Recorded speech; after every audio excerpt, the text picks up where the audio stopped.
بسم اللہ الرحمن الرحیم۔ گمنام ہیرو کے معزز ناظرین، السلام علیکم۔ آئیے چلتے ہیں کہانی کی طرف۔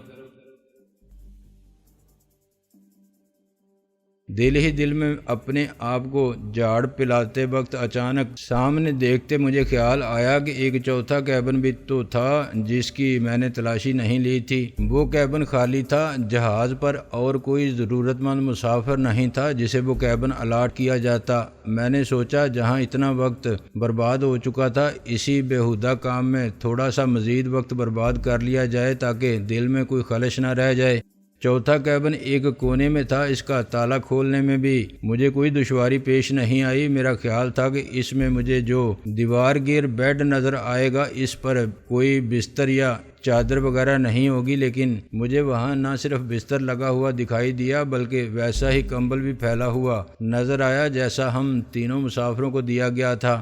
دوسرے لمحے میں نے سانس روک لی۔ کمبل بستر پر یوں ہی نہیں پڑا تھا بلکہ کسی کے جسم پر تھا، یعنی کوئی کمبل لپیٹے لیٹا ہوا تھا۔ میں اندر پہنچ چکا تھا۔ میں نے واپس نکل بھاگنے کی کوشش نہیں کی، یہ حرکت شاید زیادہ غلط ہوتی۔ فی الحال تو میں کوئی بہانہ کر کے جان چھڑا سکتا تھا۔ اس میں شک نہیں تھا کہ مجھے حیرت کا خاصا زوردار جھٹکا لگا تھا۔ میں جو کچھ دیکھ رہا تھا اس کا مطلب یہی تھا کہ جہاز پر چوتھا مسافر بھی سفر کر رہا تھا، مگر جہاز کے عملے نے اس بات کو خفیہ رکھا تھا اور وہ شخص بھی 24 گھنٹے شاید کیبن ہی میں رہتا تھا، اس لیے اب تک دوسروں کی نظروں میں نہیں آیا تھا۔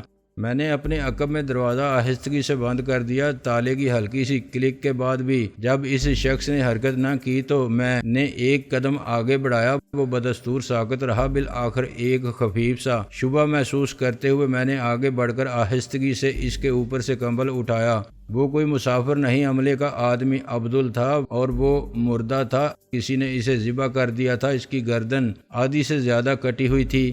ایک لمحے کے لیے میں اسی حالت میں کھڑا رہ گیا۔ کئی مناظر کسی تیز رفتار فلم کی طرح میری آنکھوں میں گھوم گئے۔ کراچی میں کلفٹن کے ساحل کے قریب دیکھی ہوئی عاشق بھٹی کی لاش، اس کی گردن تو تن سے بالکل ہی جدا کر دی گئی تھی۔ پھر افغان خانسامہ فہمید کی صورت میری نظر میں ابھری۔ مجھے وہ منظر یاد آیا جب وہ اسٹیل کا چمکتا ہوا تیز دھار چاپر لیے میرے عقب میں کھڑا تھا، لیکن جس وقت میں نے کلفٹن پر عاشق بھٹی کی لاش دیکھی تھی اس وقت خانسامہ فہمید تو وہاں سے میلوں دور بندرگاہ پر اپنے جہاز پیراماؤنٹ پر موجود ہوگا، مگر یہ کچھ ایسا ضروری بھی نہیں تھا۔ میں بھی تو اس وقت پیراماؤنٹ سے میلوں دور کلفٹن پر موجود تھا، لیکن بعد میں آصف بھٹی سے جھڑپ اور پھر مذاکرات سے بھی فارغ ہو کر کلفٹن سے بندرگاہ پر کھڑے ہوئے پیراماؤنٹ تک پہنچ گیا تھا۔ جس طرح ٹیکسی سے میں آ سکتا تھا اسی طرح کوئی اور بھی تو آ سکتا تھا۔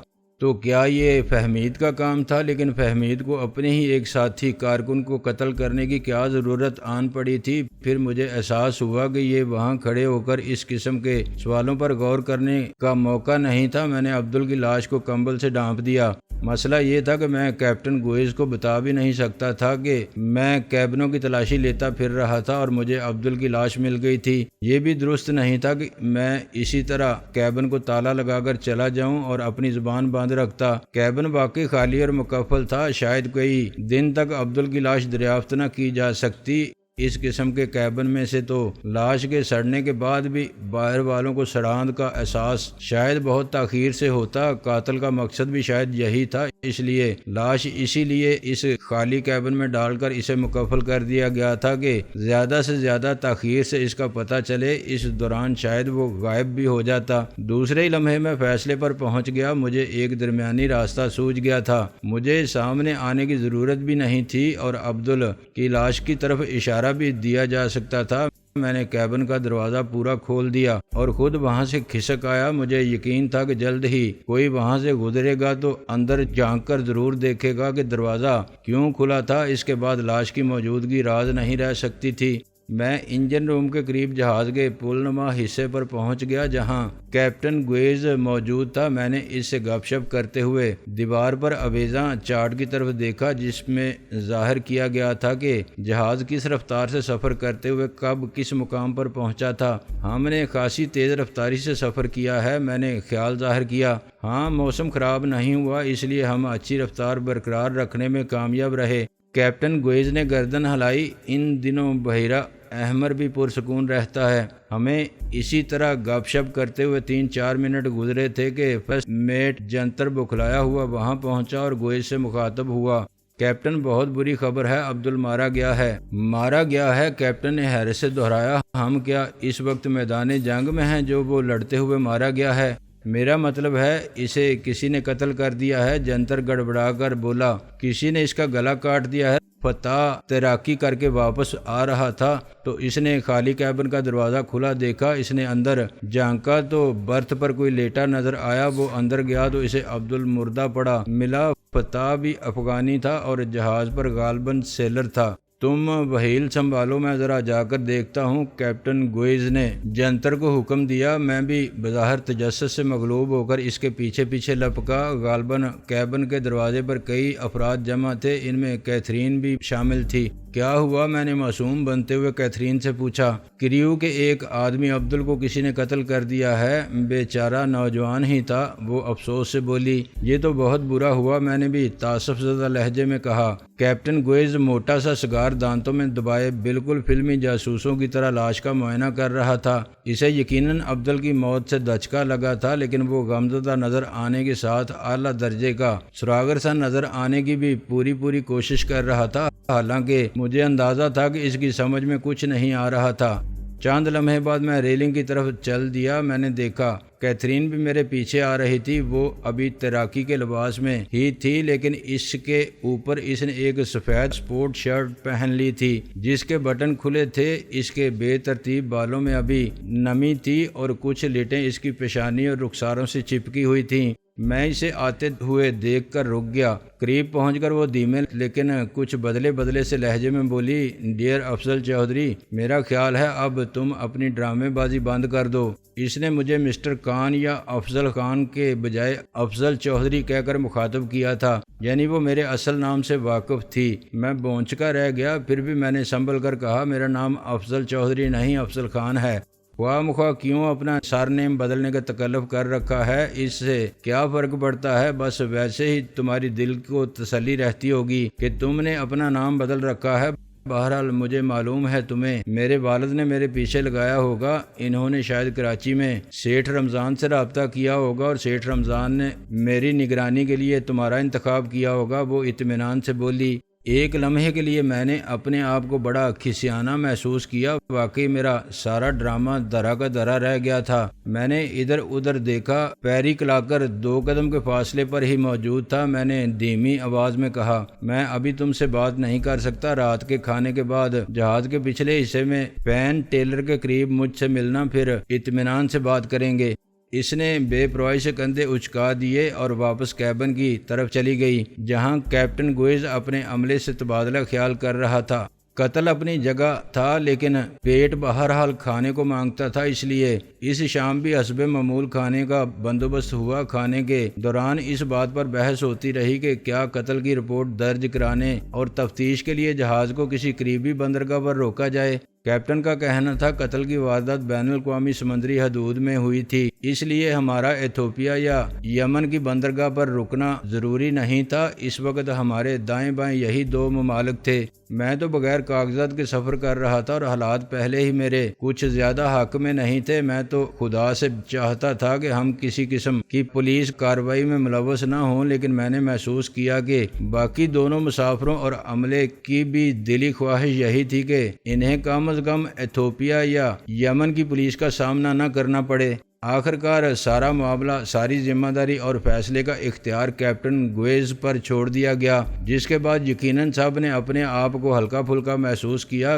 کیپٹن نے حکم دیا کہ لاش کو برف میں محفوظ کر دیا جائے۔ جہاز کے ترکی یعنی اپنی منزل پر پہنچنے کے بعد ہی پولیس کو اس معاملے کی اطلاع دی جائے گی۔ مجھ سمیت غالباً سبھی نے سکون کی سانس لی۔ کھانے کے بعد میں ٹہلتا ہوا جہاز کے عقب میں باہر کو نکلے ہوئے گول حصے میں چلا گیا جو فین ٹیل کہلاتا تھا۔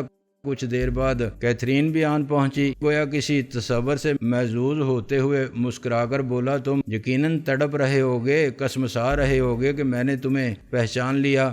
نہیں، اس قسم کی بیماریاں مجھے لاحق نہیں ہیں۔ میں نے خشک لہجے میں کہا، میں نہ تڑپا ہوں اور نہ کسمسایا ہوں، تھوڑا سا تجسس ضرور ہے اور وہ فطری سی بات ہے۔ ٹھیک ہے، تم نے یہ اندازہ تو لگا لیا کہ کراچی میں تمہارے والد کا دوست سیٹھ رمضان موجود ہے۔ تمہیں یہ بھی معلوم ہے کہ تمہارے والد تمہارے بارے میں پریشان ہیں۔ انہوں نے شاید سیٹھ رمضان سے رابطہ کیا ہو اور سیٹھ رمضان نے کسی کو بھیج دیا ہو۔ یہاں تک تو بات سمجھ میں آتی ہے۔ انسان خیالوں کے گھوڑے دوڑا سکتا ہے اور کبھی کبھی گھوڑے صحیح سمت میں بھی دوڑتے ہیں، لیکن تھوڑی بہت حیرت مجھے اس پر ہے کہ تمہیں میرا نام کیسے معلوم ہوا، یعنی صحیح نام۔ محض اتفاقاً وہ اطمینان سے بولی، میں نے تم سے جھوٹ بولا تھا کہ میں پاکستان نہیں گئی ہوں۔ میں پاکستان، انڈیا اور بنگلہ دیش تینوں ملکوں سے گھومتی ہوئی آ رہی ہوں۔ مجھے ان ملکوں میں کئی کام بھی تھے۔ مجھے سیٹھ رمضان کو دیکھنے کا بڑا تجسس تھا، لیکن میں اپنی اصل حیثیت میں اس سے ملنا نہیں چاہتی تھی۔ مجھے معلوم تھا اگر میرے فکر مند پاپا اسے میرے بارے میں مطلع کر چکے ہوں گے تو وہ پنجے جھاڑ کر میرے پیچھے پڑ جائے گا، اس لیے میں اس سے ملی ضرور، لیکن کیتھرین کے حیثیت سے نہیں۔ وہ گویا اس ملاقات کے تصور سے محظوظ ہوتے ہوئے مسکرا دی۔ تو پھر کس حیثیت سے ملی؟ میں نے ملگجی روشنی میں ایک ٹک اس کی طرف دیکھتے ہوئے پوچھا۔ ایک غیر ملکی نامہ نگار کی حیثیت سے، وہ اطمینان سے بولی۔ میں بظاہر اتفاقاً ایک ہوٹل میں اس سے ٹکرا گئی۔ کون سے ہوٹل میں؟ میں نے اس کی بات کاٹتے ہوئے پوچھا۔ اس نے ہوٹل کا نام بتایا۔ وہ میرا ہی ہوٹل تھا، تاہم میں نے کسی رد عمل کا اظہار نہیں کیا اور نہ ہی اسے بتایا کہ اس ہوٹل کا بے سر و سامان، بے گھر اور بے در مالک اس کے سامنے کھڑا تھا۔ صرف یہی نہیں بلکہ جس سیٹھ رمضان کا وہ ذکر کر رہی تھی وہ بھی ابتدا میں اس ہوٹل میں پارٹنر تھا۔ وہ سلسلہ کلام جوڑتے ہوئے بولی، میں اس کے بارے میں تمام ضروری معلومات حاصل کیے ہوئے تھی اور مجھے یہ بھی معلوم تھا کہ اس وقت وہ اس ہوٹل میں موجود ہوگا۔ میرا مطلب ہے بظاہر اتفاقاً اس سے جا ٹکرائی۔ میں نے اس سے اپنا تعارف ڈیلی سن کی نمائندہ خصوصی سوزن فورڈ کے نام سے کرایا، جو میری تھوڑی بہت شناسہ ہے۔ میں نے اسے بتایا کہ میں دنیا کی بڑھتی ہوئی آبادی کے موضوع پر ایک بہت ضخیم قسم کی رپورٹ تیار کر رہی ہوں، جو پہلے اخبار میں قسط وار اور پھر کتابی شکل میں چھپے گی۔ یہ بڑا سنجیدہ اور اہم کام ہے۔ مجھے اس سلسلے میں اس کی طرف سے کچھ مدد مل سکے تو میں ہمیشہ شکر گزار رہوں گی۔ وہ ذرا ہنسی اور ایک لمحے کے توقف سے بولی، ویسے سیٹھ رمضان ہے بہت دلچسپ آدمی۔ سب سے پہلے تو معذرت کرنے لگا کہ دنیا کی آبادی بڑھانے میں اس کا ہرگز کوئی قصور نہیں۔ اس کی تو صرف ایک ہی بیٹی ہے اور بیچاری اس کی بیوی نے بھی اس معاملے میں یہاں تک اس کا ساتھ دیا کہ جوانی میں ہی دنیا سے رخصت ہو گئی کہ کہیں دنیا کی آبادی بڑھانے کے سلسلے میں اس سے کوئی بھول چوک نہ ہو جائے۔ مجھے یقین آ گیا کہ وہ سیٹھ رمضان سے مل چکی تھی۔ سیٹھ رمضان اسی قسم کی باتیں کرتا تھا۔ وہ بات جاری رکھتے ہوئے بولی، بہرحال وہ بیچارہ فوراً میری مدد پر کمر بستہ ہو گیا اور سب سے پہلے اس نے مجھے اپنے گھر کھانے پر مدعو کر ڈالا۔ میں اس کے ہاں پہنچی تو وہ نیا سوٹ پہن کر بڑے اہتمام سے بیٹھا ہوا تھا۔ خوشی سے اس کے پاؤں زمین پر نہیں ٹک رہے تھے کہ ایک غیر ملکی جرنلسٹ اس کے ہاں آئی ہوئی تھی۔ یہاں وہ یقیناً تھوڑا سا مبالغے سے کام لے رہی تھی یا پھر اس نے سیٹھ رمضان کے انداز و اعتبار سے کوئی غلط تاثر لیا تھا۔ دولت مند ہونے کے باوجود سیٹھ رمضان کو پبلسٹی کا قطعاً کوئی شوق نہیں تھا۔ اس کی فطرت میں بھی شہرت پسندی نہیں تھی اور ویسے بھی وہ اس خاص طبقے میں سے تھا جو احتیاطاً اور مصلحتاً بھی شہرت سے دور بھاگتا ہے۔ اس جیسے لوگ سارے جھکا کر اپنا کام کرتے رہتے ہیں۔ اسے ملکی یا غیر ملکی پریس والوں سے ملنے کا قطعاً کوئی شوق نہیں تھا۔ البتہ خوبصورت اور سفید چمڑی والی لڑکی کو دیکھ کر ذرا ریشہ ختمی ہو رہا ہو تو بات اور تھی۔ اس بد نصیب کو کیا معلوم تھا کہ وہ اس کے دوست کی بیٹی ہے، وہی بیٹی جس کی بہتری کے غم میں وہ بھی دبلا ہو رہا تھا۔ میں نے ٹھنڈی سانس لے کر کہا، تم مغربی لوگ میں ایک یہ بھی بڑی خرابی ہوتی ہے کہ جھوٹ بول کر ہم بیچارے سیدھے سادے مشرقی لوگوں سے اپنا کام نکال لیتے ہو۔ ہم اپنے آپ کو ہر طرح سے قربانی کا بکرا بنا کر پیش کر دیتے ہیں اور تم لوگ بعد میں ہم پر ہنستے ہو، ہماری سادگی کا مذاق اڑاتے ہو۔ میں مذاق نہیں اڑا رہی، میں تو صرف تھوڑا سا لطف اندوز ہو رہی ہوں۔ وہ جلدی سے بولی، وہ خاصا دلچسپ آدمی ہے۔ مجھے تو حیرت ہو رہی تھی کہ اس جیسے آدمی کی میرے پاپا جیسے نہایت سنجیدہ اور باروب آدمی سے کس طرح دوستی ہو گئی۔